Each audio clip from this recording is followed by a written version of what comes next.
the only way we could go was forward. We couldn't paddle the canoe against the flow of the river anyway. You know, we wouldn't have been able to go back the way we'd come.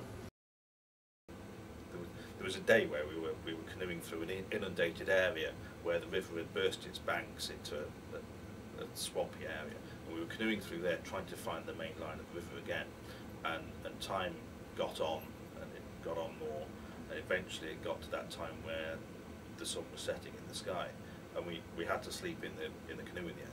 Sitting in the canoe for an entire night, being attacked by the mosquitoes, listening to all the sounds that are around you, and knowing that there's just water in every direction. It was a soul-destroying night. We knew roughly, or we thought we knew roughly where it was, so until we started to approach that point, we didn't really think about it too much. And then all of a sudden you're aware that the point we'd marked on the GPS was starting to show on the screen, and from that point on we were very conscious of being aware that perhaps it might not be there. It wasn't where we thought it was anyway. The adrenaline started to build and the anticipation, but everything about the area that we were in was wrong, because it was incredibly flat expanse of ground either side of the river for as far as the eye could see, and any settlement was going to be on a hill of some sort, because then it would be dry during the wet season, and the topography of the area where we were was completely wrong. So whilst it was on the map, on GPS, everything said it's not here, and as a crow flies it was around about 15 miles away from where we thought it was, but in the jungle 15 miles might as well be 150 miles. But we're very aware that the whole area floods seasonally, so the main channel of the river alters over the course of just a few years really, so it was difficult to sort of say that Manchester definitely wasn't where we thought it was, because the topography could have changed so drastically within 5 or 10 years. If we had gone past where Manchester was, it was going to be incredibly difficult to get back upstream to find it again. We'd have had to cut our way through the jungle, and that's what we started doing to an extent, just taking little forays off into the jungle to see if we could find a rise in land or anything like that. And eventually we came to the decision that we hadn't gone past it, we just had to carry on and hope for the best. We came round a particular bend, and it was I remember it was really windy, the wind was blowing against us, so we were both concentrating on paddling really, and I think I looked up and you could just see a roof above some trees, and at that point I just suddenly thought, my God, we found it. I actually felt really, really nervous, almost to the point of not wanting to climb the hill, because we hadn't spoken to anyone for a couple of months at that point. We hadn't spoken to another person for so long, and all of a sudden we were going to have to explain ourselves. So we didn't know what kind of a welcome we were going to get at all, whether it would be a true welcome of friendship, or whether it would be hostile to these outsiders coming in, or what. And Manchester, it's up on a hill, and the walk up the hill from the side of the lagoon is quite a trek up, and we couldn't see any signs of people apart from one person in an open-sided hut right on the side of the village, and he just sat there looking at us. He didn't move, didn't come and greet us or anything, and it was quite an imposing sight, wasn't it? Yeah, it was.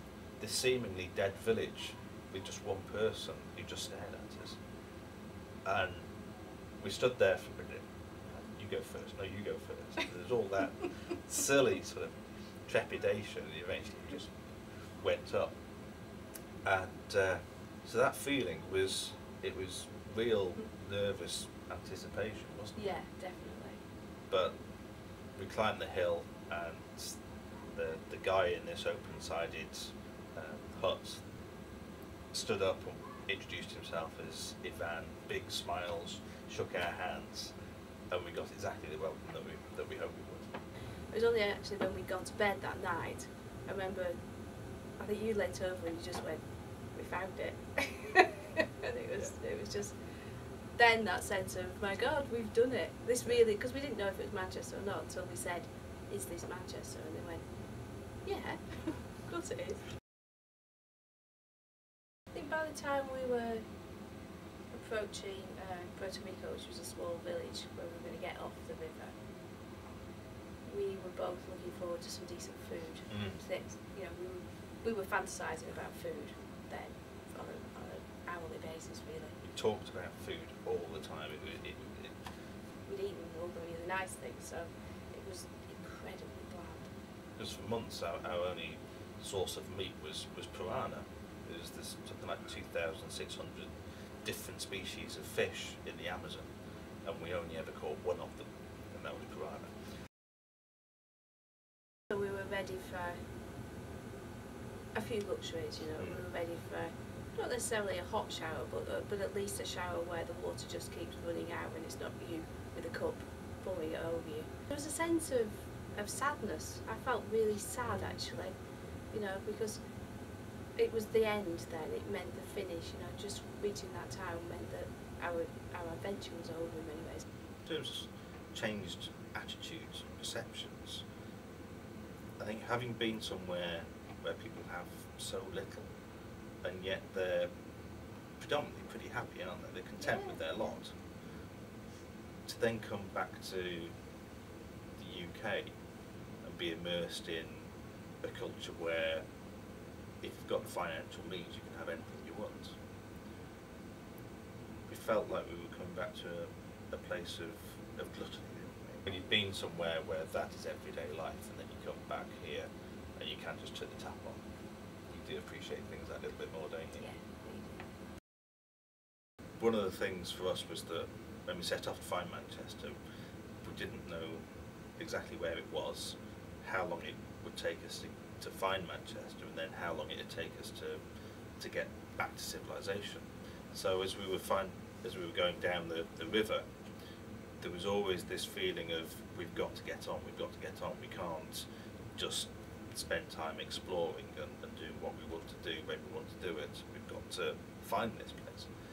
And as such, now that we're back, we really want to go back to the Rio Manaripe and explore those areas either side of the river far more. The whole jungle around that area is completely untouched by man, all bar where Manchester is. I mean, I'd love to go back to the Amazon basin. You know, we only had a relatively short time. It seems a long time to people, but you know, the most 4 months in that area is no time at all.